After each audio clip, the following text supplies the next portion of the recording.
Assalamualaikum warahmatullahi wabarakatuh. Jumpa lagi dengan aku, dengan Ibu Emma di PT An-Namiroh Travel Indo Babat Lamongan Jawa Timur, penyelenggara Haji Plus dan Umroh.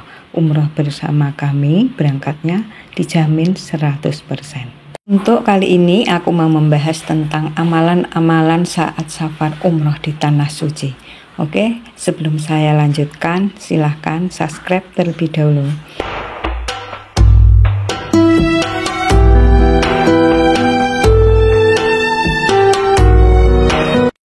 Alhamdulillahilladzi hadana lihada wa ma kunna linahtadiya laula an hadanallah. Segala puji bagi Allah yang telah menunjuki kami kepada surga ini, dan sekali-kali kami tidak akan mendapatkan petunjuk kalau Allah tidak memberi kami petunjuk. Syukur alhamdulillah kita panjatkan kepada Allah Subhanahu wa taala yang telah memberikan kenikmatan hidup kepada kita semua sehingga kita dapat bertemu kembali walaupun lewat online. Dan tak lupa sholawat serta salam kita sampaikan kepada Nabi besar kita, Nabi Muhammad SAW. Semoga kita kelak dapat syafaat darinya. Allahumma sholli ala sayyidina Muhammad wa ala ali sayyidina Muhammad. Assalamualaikum ya Rasulullah. Saudaraku semuanya yang dirahmati oleh Allah Subhanahu wa taala, melaksanakan ibadah umroh merupakan dambaan setiap muslim di seluruh dunia. Umroh menjadi momen yang sangat istimewa dan membahagiakan, karena selain memperoleh pahala yang besar, juga bisa mempererat hubungan dengan Sang Pencipta. Namun untuk memperoleh manfaat maksimal dari umroh, perlu adanya persiapan yang matang dan pemahaman yang baik tentang amalan yang harus dilakukan selama di Tanah Suci. Oleh karena itu, dalam pertemuan kali ini aku akan membahas sekitar amalan penting yang sebaiknya dilakukan saat safar umroh agar dapat memperoleh manfaat maksimal dari ibadah tersebut. Untuk amalan yang pertama yang harus kita lakukan adalah jaga sholat 5 waktu.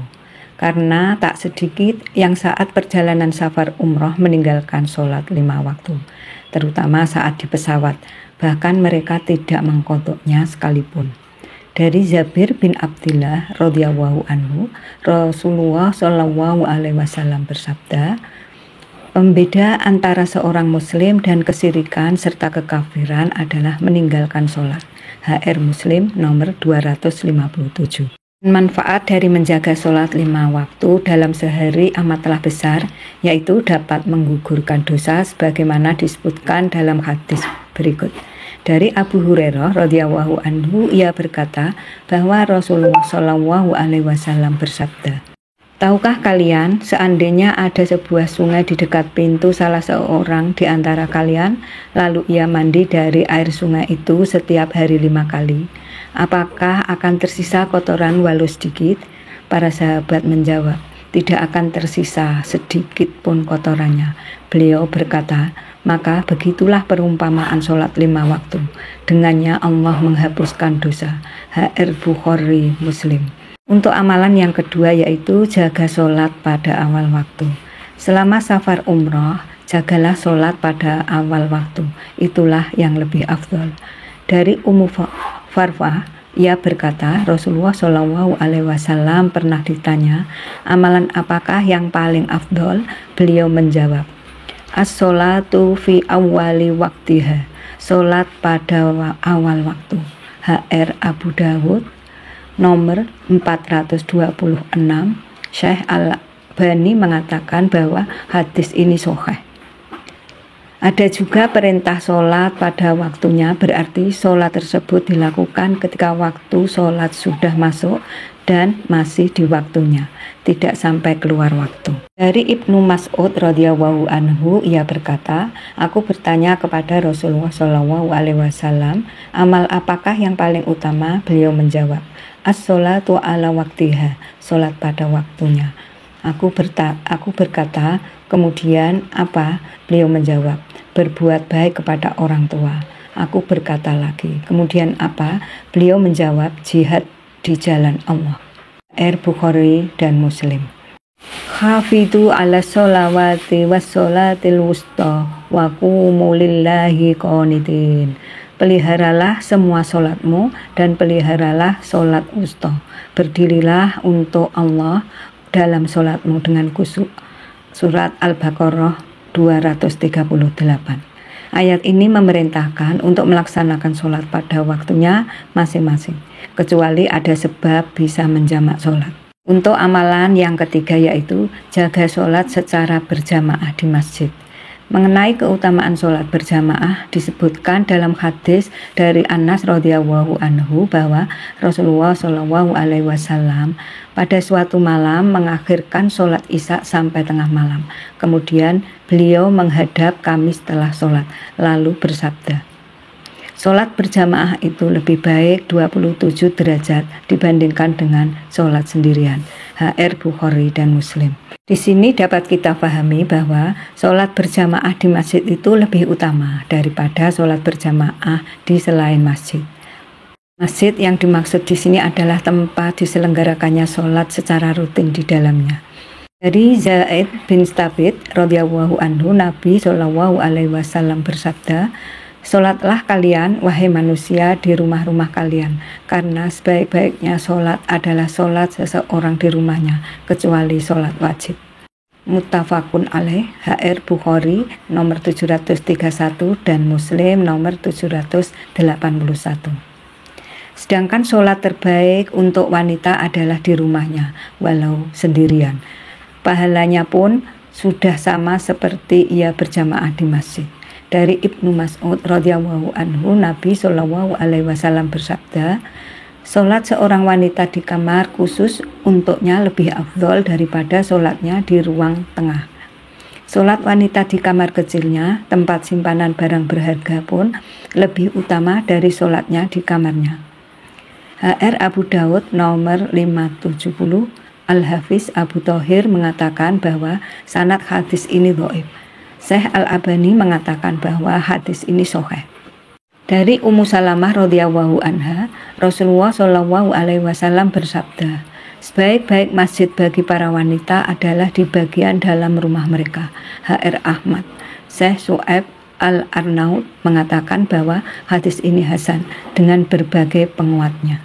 Namun karena saat umroh para wanita berada di masjid yang utama yaitu Masjidil Haram dan Masjid Nabawi yang pahalanya berlipat-lipat, maka disarankan untuk tetap ke masjid supaya meraih pahala melimpah. Untuk amalan yang keempat yaitu jaga takbiratul ihram bersama imam. Dari Anas bin Malik radhiyallahu anhu, Rasulullah shallallahu alaihi wasallam bersabda, siapa yang melaksanakan sholat karena Allah selama 40 hari secara berjamaah, ia tidak luput dari takbiratul ihram bersama imam, maka ia akan dicatat terbebas dari dua hal, yaitu terbebas dari siksa neraka dan terbebas dari kemunafikan. HR Tirmizi nomor 241. Syekh Al-Albani menyatakan bahwa hadis ini hasan dalam silsilah Al-Hadis As-Shahihah nomor 2652. Ada kisah disampaikan oleh Ibnul Imad Al-Aqfasi, salah seorang ulama Syafi'i, bahwa ada seorang yang mencuri 400 unta milik Abu Umamah Al-Bahili, juga 40 hamba sahayanya. Ia pun sedih lantas menemui Rasulullah Shallallahu alaihi wasallam. Nabi Shallallahu alaihi wasallam menyatakan, ini barangkali karena engkau sering luput dari takbiratul ihram bersama imam. Abu Umamah pun berkata, wahai Rasulullah, jadi seperti itukah akibatnya jika luput dari takbiratul ihram bersama imam? Nabi Shallallahu alaihi wasallam bersabda, bahkan ia lebih parah dari hilangnya unta sepenuh bumi. Riwayat ini disebutkan oleh Ibnul Imad Al-Aqfasi dalam Al-Qaul At-Tam fi Ahkam Al-Ma'mum wa Al-Imam halaman 43. Yang kelima yaitu manfaatkan keringanan jamak dan qashar sholat. Jamak sholat adalah mengerjakan dua sholat dikerjakan pada satu waktu, sedangkan qashar sholat adalah meringkat sholat yang 4 rakaat menjadi 2 rakaat. Dalil mengenai qashar sholat saat safar, Allah Ta'ala berfirman, Wa idza darabtum fil ardi falaisa 'alaikum junahun an taqsudu minas sholati in khiftum ayyaftinakumul ladzina kafaru. Dan di muka bumi maka tidaklah mengapa kamu mengqasar salatmu jika kamu takut diserang orang-orang kafir. Quran surat An-Nisa 101. Adapun dalil dari hadis dari Ibnu Umar radhiyallahu anhuma, ia berkata, "Khiftu Rasulullah sallallahu alaihi wasallam fakana la yazidu fis safari ala raqatain wa Abu Bakar wa Umar wa Utsmana kadzalika radhiyallahu anhum." Aku pernah bersama Rasulullah Shallallahu Alaihi Wasallam. Beliau tidaklah pernah menambah lebih dari 2 rakaat untuk sholat yang aslinya 4 rakaat ketika safar beliau. Begitu pula Abu Bakar, Umar, dan Utsman radhiyallahu anhum melakukan seperti itu pula. HR Bukhari nomor 1102. Untuk dalil mengenai jamak sholat, Allah Ta'ala berfirman, "Dirikanlah sholat dari sesudah matahari tergelincir sampai gelap malam, dan dirikanlah pula sholat subuh. Sesungguhnya sholat subuh itu disaksikan oleh malaikat." Quran surat Al-Isra 78. Syekh As-Sa'di rahimahumullah mengambil pelajaran dari ayat ini bahwa sholat zuhur dan asar boleh dijamak pada satu waktu karena ada uzur. Begitu pula sholat maghrib dan isya, karena Allah menggabungkan masing-masing dari 2 sholat tersebut untuk satu waktu bagi yang memiliki uzur. Sedangkan bagi yang tidak memiliki uzur, sholatnya tetap 2 waktu, tidak digabungkan. Ini sebab jamak sholat adalah karena safar, sakit, hujan yang menyulitkan. Sedangkan sebab qashar sholat adalah karena safar saja. Amalan yang keenam, bisa tetap menjaga sholat sunnah rawatib selama tak kesulitan. Dari Ummu Habibah radhiyallahu anhuma, istri Nabi Shallallahu alaihi wasallam, Ummahatul Mukminin, Rasulullah Shallallahu alaihi wasallam bersabda, "Barang siapa mengerjakan sholat sunnah dalam sehari semalam sebanyak 12 rakaat, maka karena sebab amalan tersebut ia akan dibangun sebuah rumah di surga." HR Muslim nomor 728. Untuk 12 rakaat di sini ya, ini adalah sholat 4 rakaat sebelum zuhur, 2 rakaat sesudah zuhur, 2 rakaat setelah maghrib, 2 rakaat setelah isya, 2 rakaat sebelum subuh. Jadi jumlahnya 12 ya. Nah, di sini bila saudaraku semua dapat mengerjakan sholat sunnah-sunnah tadi ya, ini akan dibangunkan ya sebuah rumah di surga. Nah, ini amalan yang sangat besar ya, karena ini balasannya adalah rumah di surga. Jadi kita harus melakukannya ya, karena ini juga hukumnya adalah sunnah muakkad ya, sunnah yang dianjurkan, bukan sunnah-sunnah biasa. Aisyah radhiyallahu anha, Nabi Shallallahu alaihi wasallam bersabda, barang siapa merutinkan sholat sunnah 12 rakaat dalam sehari, maka Allah akan membangunkan bagi dia sebuah rumah di surga. 12 rakaat tersebut adalah tadi ya sudah saya terangkan, 4 rakaat sebelum zuhur, 2 rakaat sesudah zuhur, 2 rakaat sesudah maghrib, 2 rakaat sesudah isya, dan 2 rakaat sebelum subuh. HR Tirmizi nomor 414. Syekh Al-Albani mengatakan bahwa hadis ini sahih. Untuk amalan yang ketujuh yaitu jangan sampai tinggalkan sholat sunnah fajar. Dari Aisyah radhiyallahu anha, ia berkata, "Aku tidaklah pernah mendengar Rasulullah Shallallahu alaihi wasallam mengerjakan sholat sunnah yang lebih semangat dibanding dengan sholat sunnah 2 rakaat sebelum fajar." HR Muslim nomor 724. Ibnul Qayyim rahimahullah mengatakan, termasuk di antara petunjuk Nabi Shallallahu alaihi wasallam ketika bersafar adalah mengqashar sholat fardu, dan beliau tidak mengerjakan sholat sunat rawatib, qobliyah dan ba'diyah. Yang biasa beliau tetap lakukan adalah mengerjakan sholat sunnah witir dan sholat sunnah qobliyah subuh atau sholat sunnah fajar ya. Beliau tidak pernah meninggalkan kedua sholat ini, baik ketika bermukim dan ketika bersafar. Za'adul Ma'ad 1456. Nabi Shallallahu Alaihi Wasallam begitu perhatian pada sholat sunnah fajar karena keutamaannya yang luar biasa. Adapun dalil yang menunjukkan keutamaan sholat sunnah qobliyah subuh adalah hadis dari Aisyah, di mana Nabi Shallallahu Alaihi Wasallam bersabda, rakaat sunat fajar, sholat sunnah qobliyah subuh lebih baik daripada dunia dan seisinya. HR Muslim nomor 725. Dalam lafaz lain, Aisyah berkata bahwa Nabi Shallallahu Alaihi Wasallam berbicara mengenai 2 rakaat ketika telah terbit fajar subuh. 2 rakaat sholat subuh fajar lebih kucintai daripada dunia seluruhnya. HR Muslim nomor 725. Pengertian lebih baik dari dunia dan seisinya adalah sholat sunnah fajar itu lebih baik daripada harta, keluarga, anak, dan perhiasan dunia lainnya.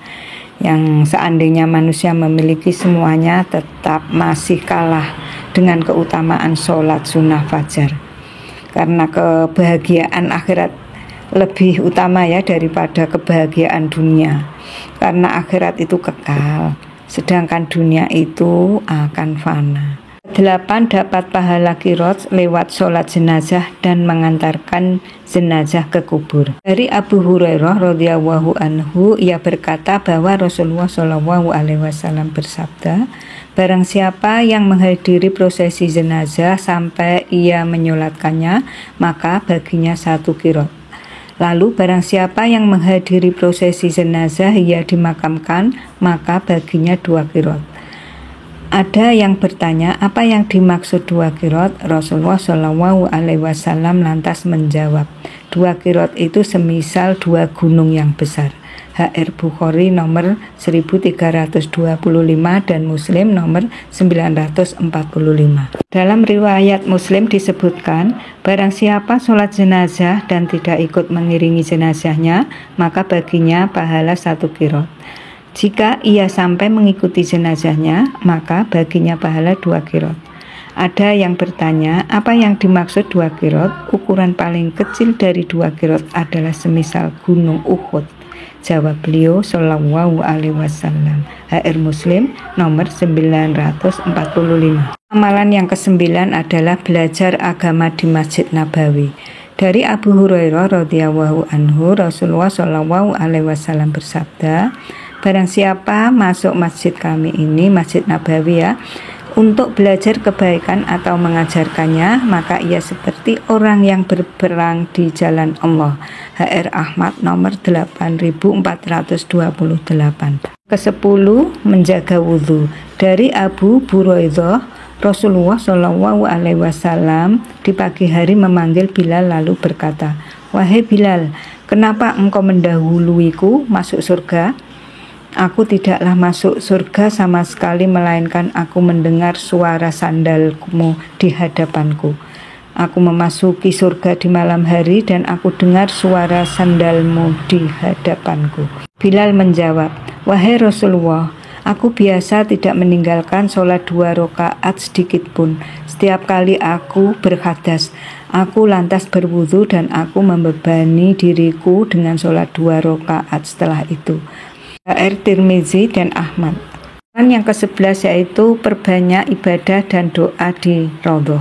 Syekh Muhammad Shaleh Al-Munajjid Hafizahullah berkata, siapa saja yang menziarahi Masjid Nabawi untuk sholat 2 rakaat di Raudhah, tempat yang mulia, atau mengerjakan sholat sunnah semampu dia karena ada hadis yang menjelaskan keutamaan hal ini. Dari Abu Hurairah radhiyallahu anhu, ia berkata, dari Nabi Shallallahu Alaihi Wasallam bersabda, baina baiti wa minbari raudhatum minar riyadil jannah.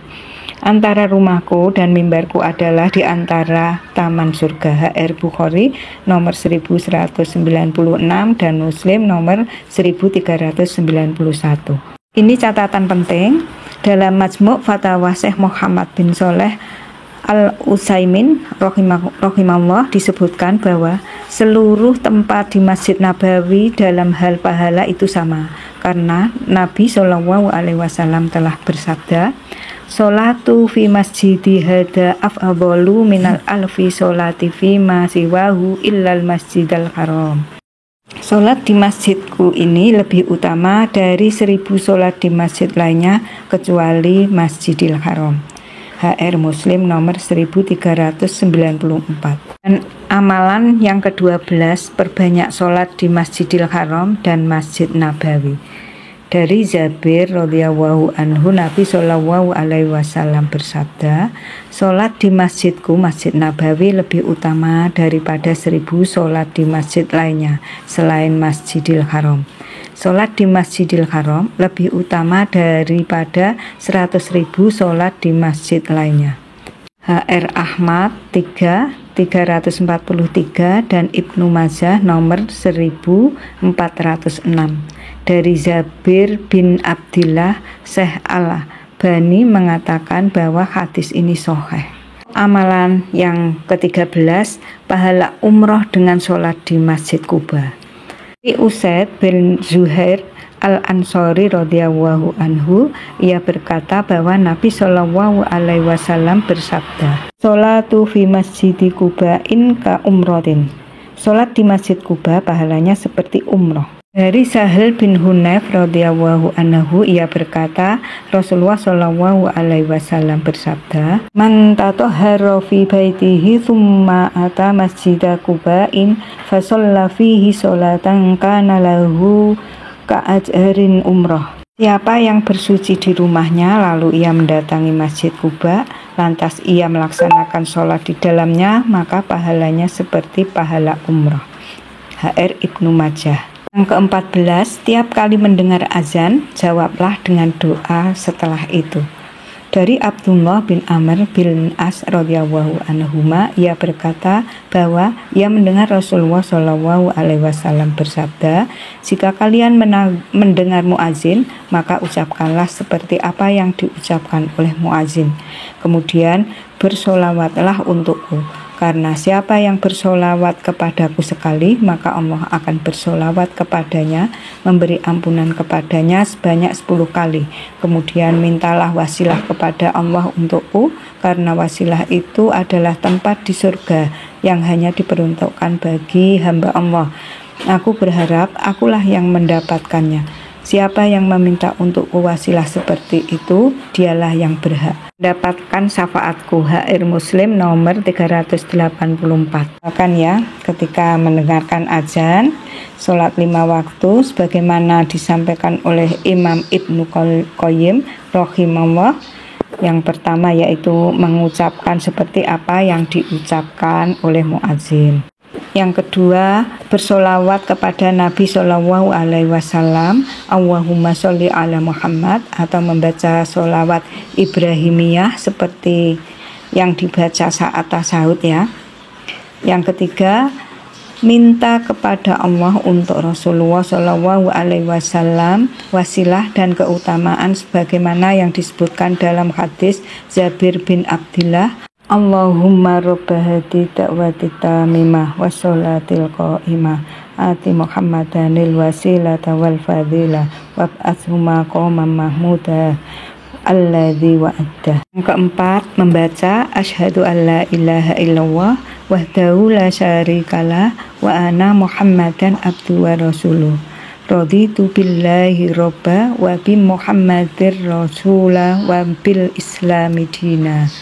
Bagaimana disebutkan dalam hadis Sa'ad bin Abi Waqqas. Kelima, memanjatkan doa sesuai yang diinginkan. Di Anas bin Malik radhiyallahu anhu, ia berkata bahwa Rasulullah SAW bersabda, "Inna doa ala yuraddu bainal adani wal iqamati fad'u."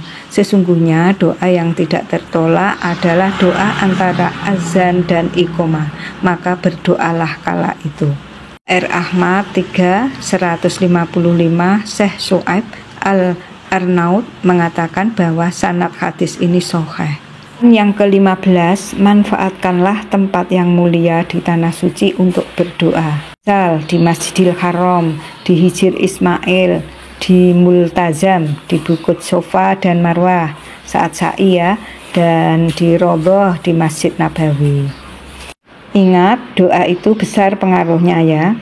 Dari Abu Hurairah radhiyallahu anhu, Nabi Shallallahu alaihi wasallam bersabda, "Laisa syai'un agharoma 'alallahi ta'ala minad du'a." Tidak ada sesuatu yang lebih besar pengaruhnya di sisi Allah Ta'ala selain doa. HR Tirmizi nomor 3370, Ibnu Majah nomor 3829, Ahmad 362.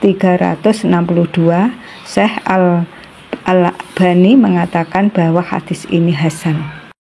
Dan jangan lupa ya saudaraku semuanya, yang penting doa itu dengan penuh rasa optimis.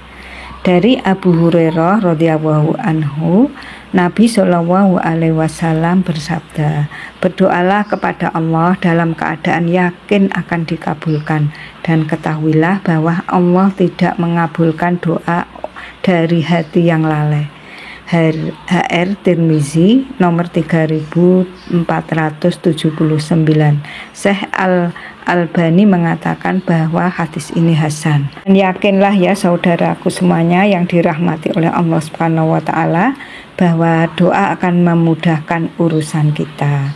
Dari Salman Al-Farisi radhiyallahu anhu, ia berkata bahwa Rasulullah shallallahu alaihi wasallam bersabda, "Yaruddul qadha'a illa du'a'u wa la yazidu fil umuri illal bir." Dapat menolak takdir hanyalah doa, yang dapat menambah umur hanyalah amalan kebaikan. Amalan yang ke-16 adalah manfaatkan ya doa saat menjadi musafir selama perjalanan. Dalam hadis disebutkan 3 waktu diijabahi dikabulkan doa yang tidak diragukan lagi, yaitu yang pertama doa orang yang terzalimi, yang kedua doa orang musafir, yang ketiga doa jelek orang tua pada anaknya. Antara sebab terkabulnya doa disebutkan dalam hadis Arba'in nomor 10. Yang pertama, keadaan dalam perjalanan jauh, yaitu safar ya. Yang kedua, meminta dalam keadaan sangat butuh atau genting. Yang ketiga, menengadahkan tangan ke langit. Yang keempat, memanggil Allah dengan panggilan Ya Rabbi, Ya Robku, atau memuji Allah dengan menyebut nama dan sifatnya. Misal, Ya Zal Jalali wal Ikram, wahai Rob yang memiliki keagungan dan kemuliaan. Ya Mujibas Sa'ilin, wahai Rob yang mengabulkan doa orang yang meminta kepadamu, dan lain-lain. Dan untuk adab dalam berdoa ya, untuk video yang kemarin sudah aku terangkan, dilihat lagi ya. Untuk amalan yang ke-17, jagalah zikir pagi dan petang. Imam Nawawi dalam Sahih Muslim membawakan bab dengan judul keutamaan tidak beranjak dari tempat sholat setelah sholat subuh dan keutamaan masjid. Dalam bab tersebut terdapat suatu riwayat dari seorang tabi'in. Beliau rahimahullah mengatakan bahwa dia bertanya kepada Jabir bin Samurah, "Akunta tujalisu Rasulullah sallallahu alaihi wasallam?" Apakah engkau sering menemani Rasulullah sallallahu alaihi wasallam duduk? Jabir menjawab, "Iya, beliau sallallahu alaihi wasallam biasanya tidak beranjak dari tempat duduknya setelah sholat subuh hingga terbit matahari. Apabila matahari terbit, beliau sallallahu alaihi wasallam berdiri meninggalkan tempat sholat. Dulu para sahabat biasa berbincang-bincang mengenai perkara jahiliyah, lalu mereka tertawa. Sedangkan beliau sallallahu alaihi wasallam hanya tersenyum saja." HR Muslim nomor 670. Nawawi mengatakan dalam hadis ini terdapat anjuran berzikir setelah subuh dan duduk di tempat sholat jika tidak memiliki uzur atau halangan. Al-Qadi mengatakan bahwa inilah sunnah yang biasa dilakukan oleh salaf dan para ulama. Mereka biasa memanfaatkan waktu tersebut untuk berzikir dan berdoa hingga terbit matahari. Kita zikir pada pagi dan petang termasuk menjalani perintah Allah untuk memperbanyak zikir sebagaimana disebutkan dalam Al-Quran, wadkurullaha katsiran la'allakum tuflihun, dan berzikirlah pada Allah sebanyak-banyaknya supaya kamu beruntung. Quran surat Al-Jumu'ah 10. Dzakirinallaha katsiran wadzakirati a'addallahu lahum maghfiratan wa ajran 'azima. Laki-laki dan perempuan yang banyak menyebut nama Allah, Allah telah menyediakan untuk mereka ampunan dan pahala yang besar. Quran surat Al-Ahzab 35. Ya ayyuhalladzina amanu dzkurullaha dzikran katsiran wa sabbahuhu bukratan wa asila. Hai orang-orang yang beriman, berzikirlah dengan menyebut nama Allah, zikir yang sebanyak-banyaknya, dan bertasbihlah kepadanya di waktu pagi dan petang. Quran surat Al-Ahzab 41-42. Asy'ad rahimahullah menerangkan zikir yang banyak adalah dengan membaca tahlil, la ilaha illallah, tahmid, alhamdulillah, tasbih subhanallah, takbir Allahu Akbar, dan perkataan lainnya yang mendekatkan diri kepada Allah. Yang paling minimal adalah kita merutinkan zikir pagi petang, zikir ba'da sholat 5 waktu, zikir ketika muncul sebab tertentu. Zikir ini baiknya dirutinkan di setiap waktu dan keadaan. Tafsir As-Sa'ad halaman 706. Manfaat berzikir diantaranya disebutkan oleh Ibnul Qayyim dalam Al-Wabil Al-Asoyib. Senantiasa berzikir kepada Allah menyebabkan seseorang tidak mungkin melupakannya. Orang yang melupakan Allah adalah sebab sengsara dirinya dalam kehidupannya dan di hari ia dikembalikan. Seseorang yang melupakan Allah menyebabkan ia melupakan dirinya dan maslahat untuk dirinya. Allah Ta'ala berfirman, wala takunu kalladzina nasullaha fa'ansahum anfusahum ulaika humul fasiqun. Dan janganlah kamu seperti orang-orang yang lupa kepada Allah, lalu Allah menjadikan mereka lupa kepada mereka sendiri. Mereka itulah orang-orang yang fasik. Quran surat Al-Hasyr 19.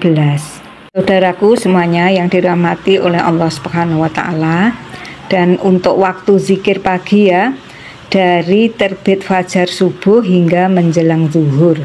Untuk waktu zikir petang, dari tenggelam matahari hingga pertengahan malam. Nah itu ya, waktu zikir pagi dan petang. Untuk amalan yang ke-18, menjalankan ibadah umroh dengan memenuhi rukun, wajib, dan berusaha menjauhkan diri dari larangan ihram. Dari Abu Hurairah radhiyallahu anhu, ia berkata, Rasulullah shallallahu alaihi wasallam bersabda, antara umroh yang satu dan umroh lainnya itu akan menghapuskan dosa di antara keduanya. Haji mabrur tidak ada balasannya untuknya melainkan surga. Bukhari nomor 1773 dan Muslim nomor 1349. Untuk amalan yang ke-19 adalah lakukanlah ya umroh berulang kali. Orang yang berumroh boleh menunaikan umroh lebih dari sekali dalam sekali safar, baik berumroh untuk dirinya sendiri ataukah untuk orang tuanya yang sakitnya tak kunjung sembuh, yang tidak mampu berumroh. Namun syaratnya yang mengumrohkan harus sudah berumroh untuk dirinya sendiri. Bahkan mengulangi umroh termasuk dalam fadilah amal. Amalan yang utama, Rasulullah Shallallahu alaihi wasallam telah bersabda, umratu ila umrati kafaratu lima bainahuma. Umroh ke umroh itu menghapus dosa di antara keduanya. HR Muslim. Ke-20, masih boleh melakukan badal umroh.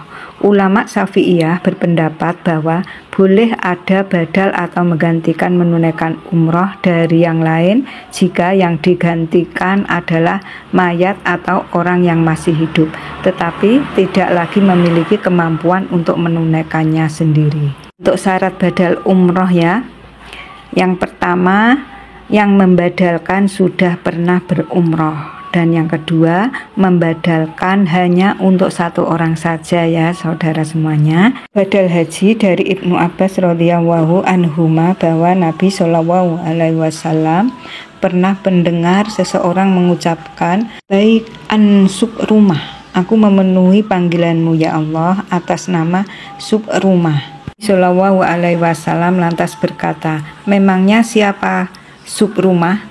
Ia menjawab, Sukrumah adalah saudaraku atau kerabatku. Nabi Shallallahu alaihi wasallam lantas bertanya, engkau sudah berhaji untuk dirimu? Ia menjawab, belum. Nabi Shallallahu alaihi wasallam lantas memberi saran, berhajilah untuk dirimu dahulu, barulah berhaji atas nama Sukrumah. HR Abu Daud nomor 1811. Al-Hafiz Abu Thohir mengatakan bahwa sanad hadis ini dhaif. Syekh Al-Albani berbeda penilaian. Beliau menyatakan hadis ini sahih. Untuk badal umroh, apakah ada dalilnya? Syekh Muhammad Sholeh Al-Munajjid Hafizahullah berkata, mengumrohkan orang yang telah meninggal dunia itu dibolehkan.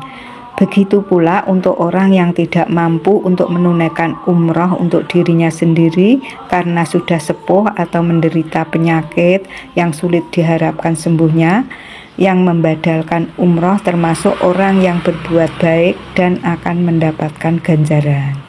Orang yang membadalkan jika dibayar untuk hal ini juga dibolehkan. Namun hendaknya orang yang membadalkan dipilih. Menurut sangkaan kuat adalah orang yang saleh dan paham hukum. Yang menjadi wakil penerima kuasa meniatkan untuk menunaikan umroh orang lain atau orang yang memberi kuasa mengabarkan kalau ia mewakilkan pada orang lain. Karena orang yang memberi kuasa telah ridho dan penggantian tersebut karena ia menaruh percaya. Namun jika ia membadalkan itu dua orang, maka tidaklah diterima. Fatwa Al-Islam Soal Wajawat nomor 142.234. Badal umroh hanya boleh untuk mereka yang belum pernah berumroh. Jika sudah pernah berumroh, maka boleh dibadalkan jika ada wasiat.